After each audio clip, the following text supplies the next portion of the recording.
Assalamualaikum warahmatullahi wabarakatuh.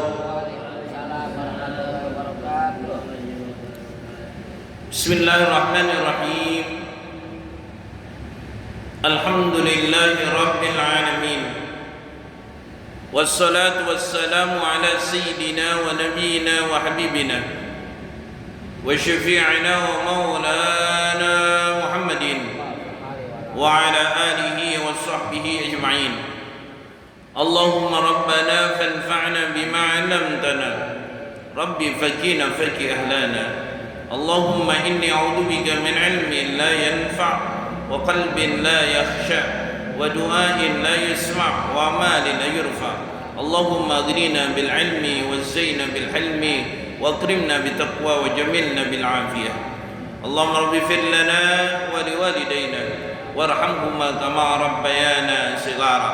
Allahumma rabbi israh li sadri wa yassir li amri wahlul 'uqdatam min lisani yafqahu qawli. Allahumma rabbi zidna ilman warzuqni fahman. Amin ya rabbal alamin. Alhamdulillah, kita panjatkan puja-puji syukur kehadirat Allah. Pujian milik Allah subhanahu wa ta'ala, keagungan milik Allah subhanahu wa ta'ala, kemuliaan milik Allah subhanahu wa ta'ala yang telah banyak memberikan kita nikmat.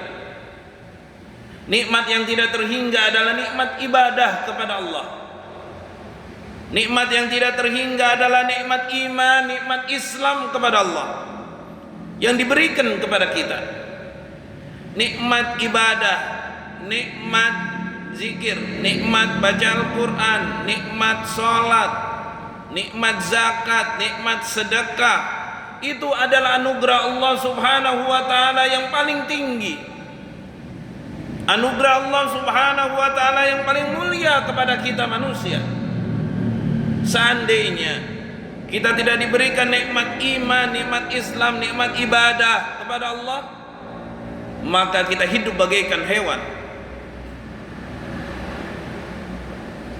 Kita suka dengan lawan jenis kita bagaikan hewan.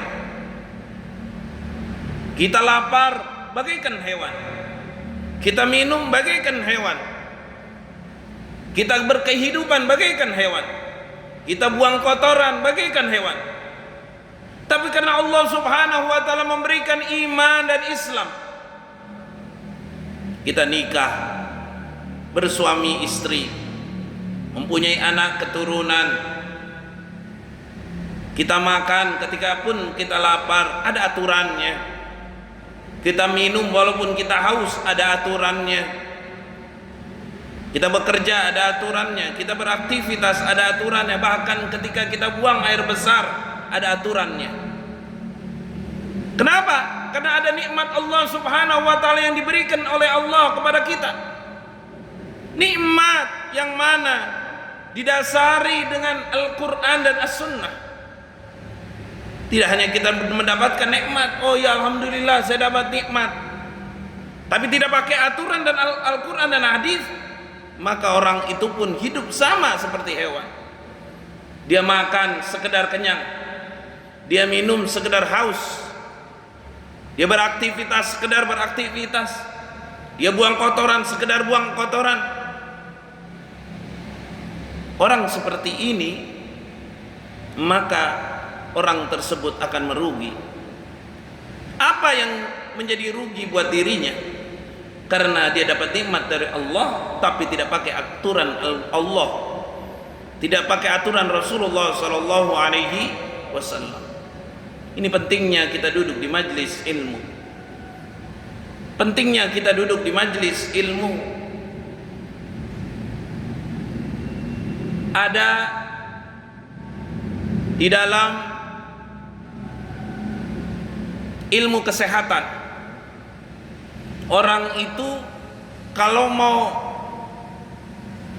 masa tuanya nggak pikun, masa tuanya badannya tetap seger, maka diatur oleh ilmu kesehatan untuk olahraga. Dalam olahraga tersebut pun ada gerakan-gerakan yang diatur supaya kita ini ingat gerakan pertama, gerakan kedua, gerakan ketiga, dan seterusnya. Besoknya lagi ulang lagi gerakan itu. Saya tanya, itu kenapa kok ada gerakan ini, ada gerakan itu? Itu namanya olahraga anti pikun. Jadi kalau orang pengen nggak pikun, ikut olahraga kami. Entah dia gerak ke kanan, gerak ke kiri, gerak ke depan, gerak ke belakang. Saya bilang ada lagi di dalam agama kami, agama Islam. Orang itu nggak bakal pikun kalau dia datang ke majelis ilmu.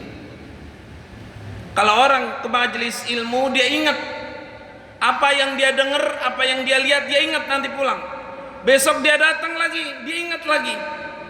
Besok dia datang lagi, dia ingat lagi, dia pulang lagi. Seminggu kemudian dia datang lagi, dia pulang lagi.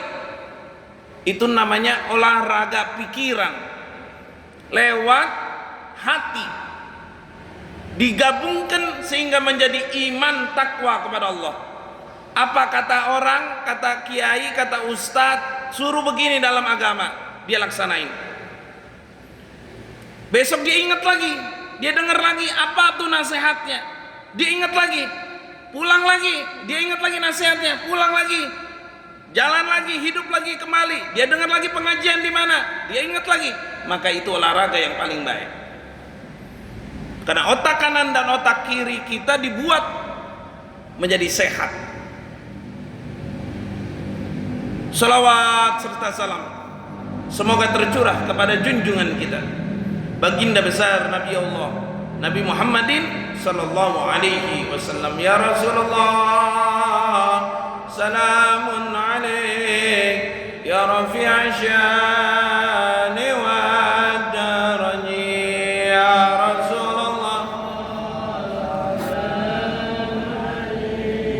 ya rafi'a syani عفة يجيرة العالمين يا وهيل الجود والكرم.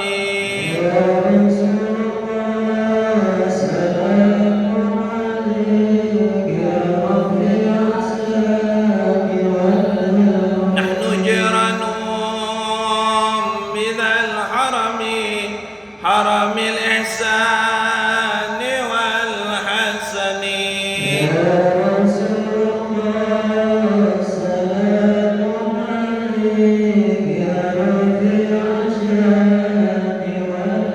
نحن من قوم به سكنوا وبه من خوف وبه من آمنوا. يا رسول الله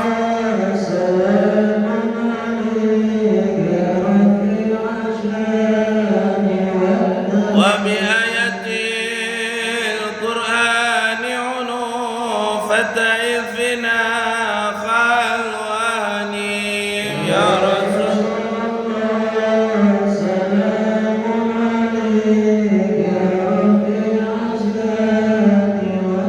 نعرف البدح وتعرفنا والصوب والبيت يعلمنا.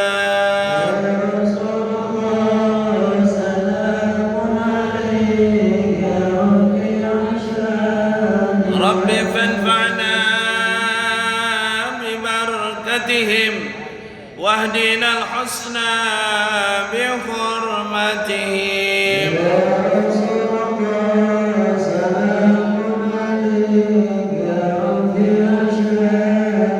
رب فانفعنا ببركتهم واهدنا الحسنى بحرمتهم.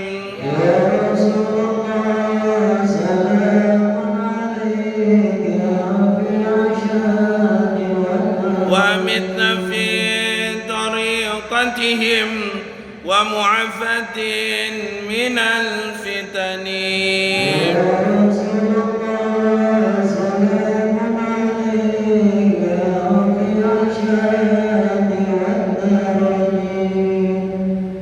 Rasulullah sallallahu alaihi wasallam menganjurkan kita ketika kita berada di dalam majlis, dalam perkumpulan rumah kita, keluarga kita berkumpul, bacalah salawat. Karena membaca salawat adalah kepentingan kita, bukan kepentingan Rasulullah sallallahu alaihi wasallam. Keperluan kita bukan keperluannya Rasulullah sallallahu alaihi wasallam. Manfaatnya buat kita bukan untuk Rasulullah sallallahu alaihi wasallam, karena Rasulullah adalah kekasih Allah. Rasulullah sallallahu alaihi wasallam diciptakan oleh Allah sebagai rahmatan lil alamin. Rasulullah sallallahu alaihi wasallam ketika kita sebut dimanapun kita berada, bahkan di dalam salat wajib kita, wajiblah menyebut nama Rasulullah sallallahu alaihi wasallam. At-tahiyatul mubarakatus salawatut thayyibatu lillah. Assalamu alayka ayuhan nabiy wa rahmatullahi wa barakatuh. Assalamu alayna wa ala ibadillahi sholihin. Asyhadu an la ilaha illallah wa asyhadu anna Muhammadar Rasulullah. Allahumma shalli ala sayyidina Muhammad wa ala ali sayyidina. Nama Rasulullah sallallahu alaihi wasallam kita bawa di dalam ibadah kita kepada Allah. Nama Rasulullah sallallahu alaihi wasallam dalam bacaan salawat kita. Kalau kita tinggal tuh bacaan salawat kita kepada Rasulullah di dalam salat kita, batal salat kita. Apalagi kita berada di luar salat, senantiasa kita baca salawat, jangan pernah kita tinggal. Betapa banyak nanti orang-orang yang berada di padang mahsyar, dia dalam keadaan ketakutan, dia dalam keadaan kegelisahan, dia dalam keadaan yang tidak baik di padang mahsyar. Setelah yaumil qiyamah dikumpulkan kita di padang mahsyar, kita tidak mengenal siapa itu si A, si B, dalam keadaan tidak memakai baju. Malu kita, takut kita, gelisah kita. Saking takutnya keringat kita bercucuran dalam tubuh kita hingga membawa kita dalam ketakutan yang sangat amat. Datanglah seorang manusia yang selalu kita salawatkan, yang selalu kita sebut namanya, dialah baginda besar Muhammadin sallallahu alaihi wasallam. Aina ummati, aina ummati, aina ummati. Di mana umatku? Mana orang-orang yang sering membaca salawat kepada aku? Mana orang-orang yang sering mengucapkan namaku, baik di hadapan Allah dalam ibadahnya kepada Allah maupun di luar itu? Aina ummati, dipegang tangan kita, pakai baju ini. Jangan takut, jangan takut.